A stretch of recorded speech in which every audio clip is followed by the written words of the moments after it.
ಧಾರವಾಡ ಪಟ್ಟಣದ survey number 257ರಲ್ಲಿ ವಾಸವಾಗಿರುವ ಚಬುತಾಯಿ ಅಲಿಯಾ ಸುಶೀಲಾ ರಾಮಚಂದ್ರ ಸೂರ್ಯವಂಶಿ ಎಂಬ ಮಹಿಳೆ ನೆರೆಹೊರೆಯವರ ಕಾಟದಿಂದ ತೀವ್ರ ಸಂಕಷ್ಟಕ್ಕೆ ಸಿಲುಕಿದ್ದಾರೆ. ತಮ್ಮ ಬಳಿ 3 ಎಕರೆ 32 ಗುಂಟೆ ಜಮೀನಿದ್ದರೂ ನೆರೆಹೊರೆಯವರು ಕೃಷಿ ಮಾಡಲು ಬಿಡುತ್ತಿಲ್ಲ ಮತ್ತು ಬಾವಿ ನೀರು ಬಳಸದಂತೆ ವಿದ್ಯುತ್ ಸಂಪರ್ಕ ಕಡಿತಗೊಳಿಸಿದ್ದಾರೆ ಎಂದು ಅವರು ಆರೋಪಿಸಿದ್ದಾರೆ.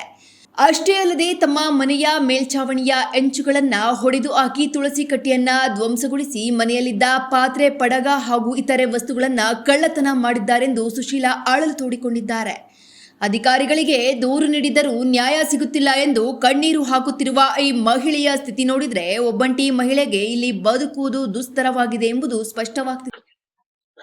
ಸೊ ವೀಕ್ಷಕರೇ ನೋಡಬಹುದು, ಈ ಒಂದು ಅಜ್ಜಿಗೆ ಇಲ್ಲಿ ಬಹಳಷ್ಟು ಅನ್ಯಾಯ ಆಗ್ತಾ ಇದೆ ಅಂತ ಅವರು ಸಾಕಷ್ಟು ಬಾರಿ ಒಂದು 2-3 ವರ್ಷದಿಂದ ಅವರು ಪೊಲೀಸ್ ವರಿಷ್ಠಾಧಿಕಾರಿಗಳಾಗಲಿ, ಪೊಲೀಸ್ ಸ್ಟೇಷನ್ಗಾಗಲಿ, ಇನ್ನಿತರ ಒಂದು ಇಲಾಖೆಗಳಿಗೆ ದೂರು ಕೊಟ್ಟರು ಸಹಿತ ಯಾವುದೇ ರೀತಿಯಾದ ಕ್ರಮವನ್ನು ತೆಗೆದುಕೊಳ್ತಾ ಇಲ್ಲ ಅಂತ ಅವರು ನಮ್ಮ ಕಡೆಗೆ ಒಂದು ದೂರು ಕೊಟ್ಟಿರ್ತಾರೆ. ಅದಕ್ಕಾಗಿ ನಾವು ಇಲ್ಲಿ ಬಂದಿದ್ದೇವೆ. ಈಗ ನೊಂದವರ ಧ್ವನಿ ನೋಡಿ, ಯಾವ ತರ ನೊಂದ ಒಂದು ಮಹಿಳೆಗೆ ನ್ಯಾಯ ಕೊಡಿಸಲು ಇಲ್ಲಿ ಬಂದಿದ್ದೇವೆ. ನೋಡಿ ಬನ್ನಿ. ಇದ ಎಲ್ಲ ಸೇದಪ್ಪದರಿ ನನಗೆ ಭಾಳ ತಾಪ್ ಕೊಟ್ಟ 3 ಎಕರೆ 32 ಗುಂಟೆ ನಂದು ಹೊಲ ಐತಿ. ಮತ್ತ ನಮ್ಮ ಯವ್ವ ಅಪ್ಪ ಯಾರು ಇಲ್ಲ, ನಾ ಒಬ್ಬಾಕಿ ಆಗಿದನು. ನನಗೆ ಭಾಳ ಅಂಜಿಕೆ ಕೊಡಾಕದಾರು. ಮತ್ತು ನನಗೆ ಯಾವಾಗಾದ್ರೂ ನನಗೆ ಖಲಾಸ್ ಮಾಡಾವ್ರಿ ಅದಾರ ಅನ್ನೋದು ನನಗೆ ಪೂರ್ಪಾಗೈತಿ.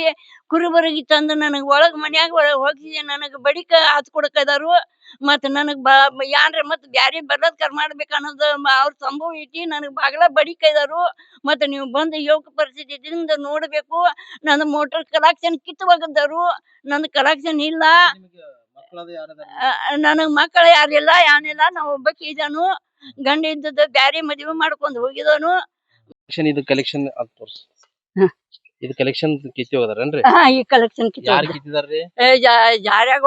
ಯಾರ ರಾಯಣ್ಣ ಲಗಮನ ಐತ. ಕೆಬಿ ಅವ್ರಿಗೆ ಕಂಪ್ಲೇಂಟ್ ಕೊಟ್ಟಿದ್ರಿ ನೀವು? ಕಂಪ್ಲೀಟ್ ಕೊಟ್ಟು ನಾ ಬಂದಿನು. ಮತ್ತೆ ಕಂಪ್ಲೀಟ್ ಕೊಟ್ಟು ಬಂದ ಬಳಕ ನಾ ಫೀಸ್ ಆಗ್ಯಾನು. ಕಂಪ್ಲೀಟ್ ಕೊಡ್ಲಾಕ್ ಹೊಂಟಿದ್ದೇನೆ ತಾನು. ಕೊಟ್ಟು ಬರೋಗ್ರಿ ಅಂದ್ರು. ನಾವು ಹೋಗಿ ಕಂಪ್ಲೀಟ್ ಕೊಟ್ಟು ಬೈನು.